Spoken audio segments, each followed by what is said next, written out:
Deb Cooper with the Canine Chronicle, bringing you a Table Talk update with Chris Berg, who was the cluster chair of the Last Minute Cluster and the assistant show chair for the Wilmington Kennel Club. And Chris, you had, I think, more of an exciting week than you actually bargained for the first week of the cluster. The Last Minute Cluster, how did it get its name?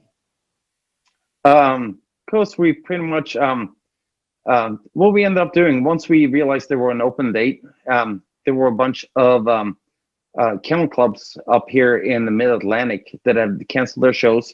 One of them being the club that I'm a member of, Wilmington Kennel Club, and also Penn Treaty that we normally cluster with, who also has a general membership that ties in with the Greater Philadelphia Kennel Club.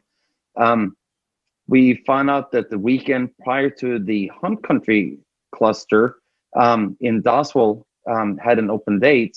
The weekend prior to their cluster was open, and very quickly we put it all together, and actually then went out looking for a fifth club, which in the end run ended up being the Virginia Kennel Club of Maryland.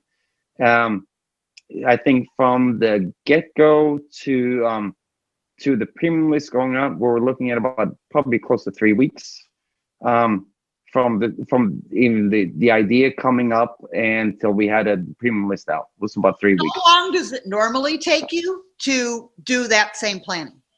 Well, according to AKC bylaws, etc., you're supposed to have your premium list out about 3 months prior to the show, etc. So some of the new guidelines and things that AKC have put in place really helped out. And I do have to say, when it comes to the staff of the events department, really did a bang up job helping us get all of our approvals done and everything, get our premium list and everything rolled over to actually make it work.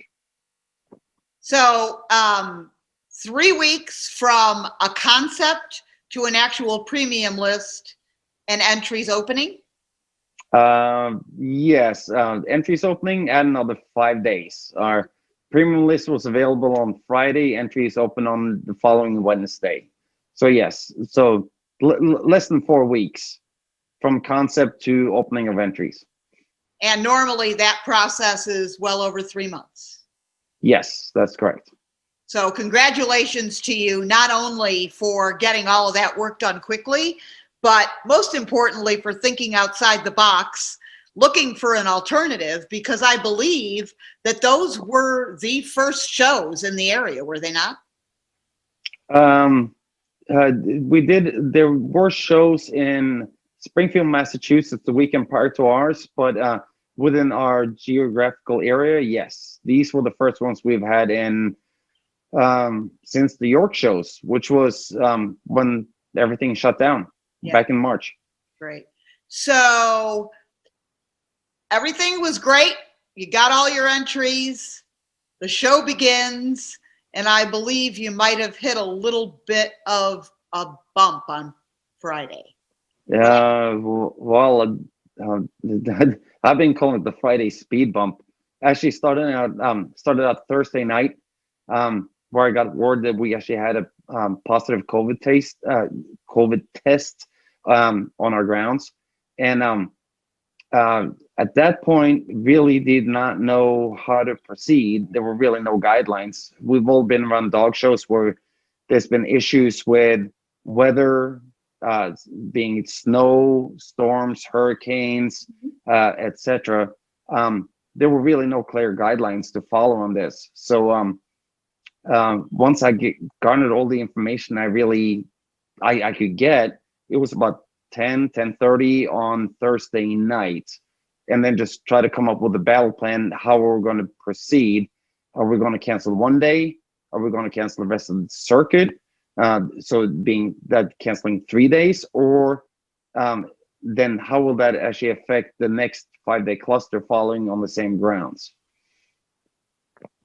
So how did you arrive at the decision you arrived at, and what decision was that? I mean, I believe that you guys really swung into action pretty quick to determine what kind of notification process you could actually do to try to make everybody aware of the situation? Actually, what we did in thinking about it was the first thing we actually informed all of our judges as soon as we could by phone to let them know what happened. Some of those judges were actually contacted that night. Some other ones were contacted first thing in the morning. But then what we did first thing in the morning, I met with the superintendent and the AKC rep, and had a conversation with them about whether they were willing to move forward or not. Then once all the stewards ended up arriving and had their meeting, which was, we had an 8:30 start in the morning. So the stewards had their meeting I would say about 7:45 in the morning. I walked up along with the field rep, AKC field rep we had, and informed all the stewards about what had happened. We had a positive case, and let them know it was up to them what they wanted to continue or not. Whatever decision they want to make, they had to be comfortable with. They actually unanimously agreed to keep moving forward. And at that point, which was at the earliest point, we had a meeting with all the show chairmen, the cluster chairs, along with site control, being Harry Miller, and the AKC rep, and we met with the building. Well, not the building, the lady in charge of the facilities, and asked her what her regulations were from the state of Virginia, where the shows were being held at. And at that point, when she said that she had certain guidelines to follow, but we were well within that, so we opted to move forward. So I believe that you didn't lose any judges or stewards as a result. Everybody decided that they would stay? That's correct. And from an exhibitor standpoint, are you aware of any exhibitors who felt uncomfortable and left? I did hear about there were 4 vehicles or vagues that left that said that they were uncomfortable being on the grounds. Uh-huh. But other than that, like I said, out of about close to 200 vehicles on the grounds, well, 200 setups, Right. those were the only ones. Okay, great. So how did you notify all of the exhibitors? What was Well, as is typical for dog shows, the rumor mill is quicker than anything else. I mean, the jungle drum starts beating and everybody knows about it. But what we did, like I said, we informed the stewards and the judges and everybody else about it, and we just kept moving forward. I think the majority of people had already at that point heard about it. We also did post signs on the outside of the building that somebody had tested positive and had been in the building for the past 2 days. And we did not get any kind of negative feedback. I wouldn't say we got any positive feedback on it, but we posted signs so everybody was informed that somebody had been in the building that had actually tested positive for COVID. Now, it is my understanding that this was, at least from my own experience, the first actual contact tracing kind of experience that I've heard about. Can you tell us a little bit about, how you notified individuals, exhibitors, judges, stewards that may have come in contact with the COVID positive individual? Well, yes. Well, I don't want to confuse it. The contact tracing actually has more to do with people who's been in close contact with people, right, without face coverings over a certain amount of time, over 24 hours. Uh-huh. So a lot of the people we're talking about being judges, stewards, etc., do not necessarily fall underneath of that category. The contact tracing is more about who have been close to these people without face coverings and might have actually gotten the amount of exposure to then actually get the virus.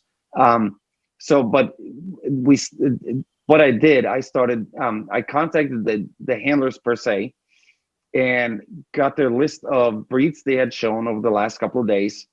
I then made a list, informed the judges and the ring stewards in the said breeds that they might have been in contact with the person, and then move forth from there.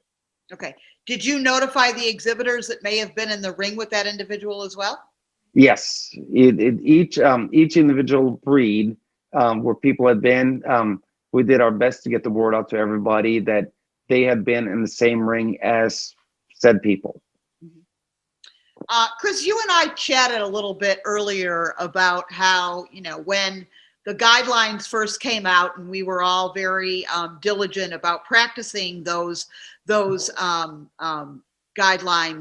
but we really felt that we were kind of practicing those guidelines. I don't want to say for show, but to be compliant.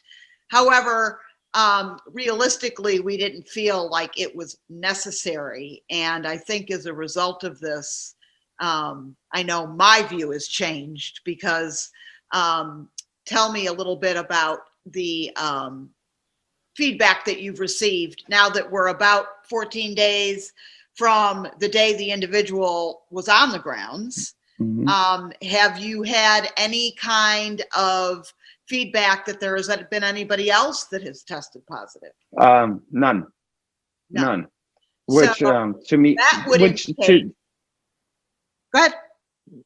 I said, which to me, in turn, actually proves that wearing face coverings when inside and keeping our social distancing is actually it works. It works. If it wasn't, and once again, knock on wood, we might have actually seen more cases. Right. And so one of the reasons I know you want to do this interview, but close to, not necessarily a week ago, but last week. And I said, let's just hold off for a little bit. Let's see what actually happens. Let's make sure we actually made the right choice on this. But I honestly believe that wearing your face covering, wearing a mask, washing your hands, disinfecting, and using your social distancing is actually working. And especially for the dog community, we can actually do that, and we can actually keep shows moving forward. There was one other thing that you have mentioned to me every time we have spoken about being truthful. Yes, so, very much so. Let's chat about that for a minute. I mean, there have been some that have questioned, are people really reporting if there is illness? Are they really reporting if they are ill? So, in this specific case, as an example, the first couple of days of your cluster, you did the waivers. And I believe that you originally were planning on having one set of armbands for the entire week, but you modified both of those practices as a result of the case that came up. Yeah, yes, we did. Actually, starting Friday morning, I wish we could have been able to start at 8 o'clock in the morning, but we had to run out and get enough thermometers to cover all the doors. We started temperature checking as of 9 o'clock on Friday morning, and subsequently we did it Saturday and Sunday, which also the following weekend, this past weekend, the Hunt Country cluster actually did the same thing too. So different color armbands, so that we know that everybody has been checked in. And it's really, it really worked as far as I'm concerned. There you go.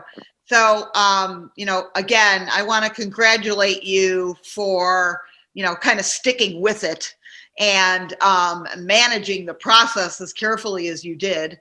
I think that, you should be commended for, keeping people safe, but persevering through it and showing that, we can still practice all of the guidelines and the social distancing and wearing the masks and keep people healthy and safe. And if the unfortunate circumstance should come about where someone unknowingly, kind of shows up and thinks their symptoms may be related to something else, which I believe was the case here, but then finds out that they were actually positive, everyone is still okay because they have followed the social distancing and the face masks, and their exposure has been minimized. Yeah, and I also have to add that if you show any kind of symptoms, if you have any fever, sore throat, any of the normal things that um be a tell-all for COVID, be honest about it and be safe about it. Because what you're doing, you might be fine yourself, but sometimes just being a little proactive. If you think you might have it, even if you're from out of state, find a local ER, something, go in, get a test done. Fairly simple, you can get it done.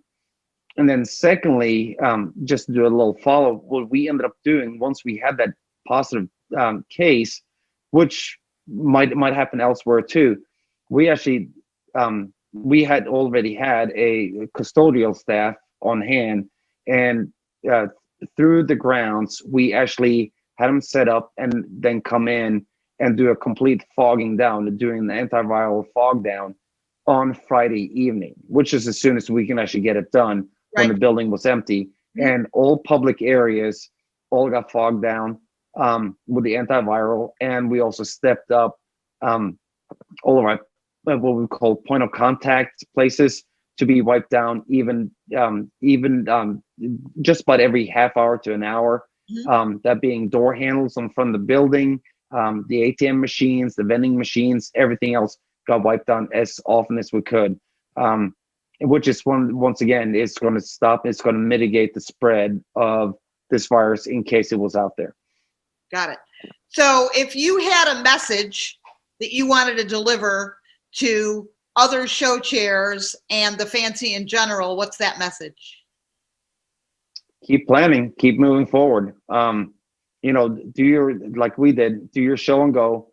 You don't necessarily have to do indoor grooming, even though as an exhibitor myself, I certainly would like to be able to groom dogs inside and not outside in 40-degree weather. But now keep moving forward. Just be resilient. Make sure you do.